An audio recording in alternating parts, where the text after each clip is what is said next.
बहरे हिंद का समुद्री तूफान ताउते कराची के जुनूब मशरिक में 1210 किलोमीटर के फासले पर मौजूद 18 मई को भारतीय गुजरात से टकराएगा। डायरेक्टर महकमा मौसमियात के मुताबिक समुद्री तूफान से शहर क़ायद को कोई खतरा नहीं।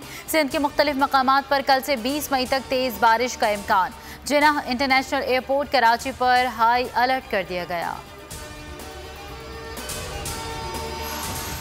सिंध में समुद्री तूफान ताउते के असरात सखर, रोहड़ी, खैरपुर, गुम्बट, कोट, डीजी, ठट्टा, सजावल, केटी बंदर में आंधी से बिजली की फराहमी मुतासिर, झोपड़ियों की छतें उड़ गईं। कराची में भी गर्द आलूद हवाएं।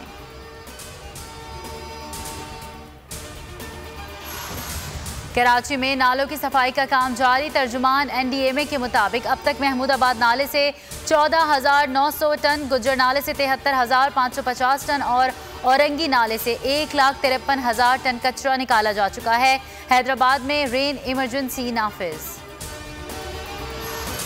मुल्क में कोरोना की शिद्दत में कमी। 24 घंटों के दौरान 76 अमवात। जाँ बहक अफराद की तादाद 19,543 हो गई। मजीद 2,379 अफराद वायरस में मुब्तला।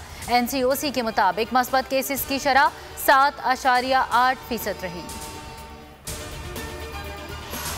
मुल्क भर में पब्लिक ट्रांसपोर्ट आज से बहाल। BRT सर्विस भी शुरू हो गई। दफातर कल से खुलेंगे। बाजार रात 8 बजे तक खुले रखने की इजाज़त। रेस्टोरेंट सिर्फ पार्सल कर सकेंगे। तालीमी इदारे 23 मई तक बंद।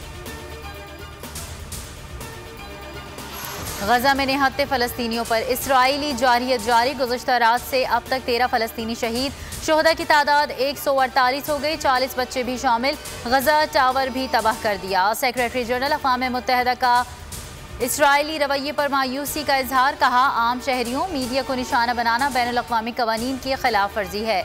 इसराइली वज़ीर आज़म का बमबारी जारी रखने का ऐलान। फ़लस्तीन पर इसराइली हमलों और हमास की जवाबी कार्रवाई से पैदा सूरत हाल पर सलामती काउंसिल का इजलास आज होगा। OIC का वर्चुअल इजलास भी आज होगा। पाकिस्तान के मुख्तलिफ शहरों में इसराइल के खिलाफ मुजाहरे।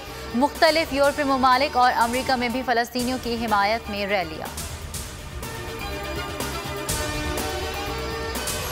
ANP की रहनुमा और बुजुर्ग सियासतदान बेगम नसीम वली खान तवील अलालत के बाद इंतकाल कर गई। वो शुगर और आर्ज़े क़ल्ब में मुब्तला थी। नमाज जनाजा आज शाम होगी।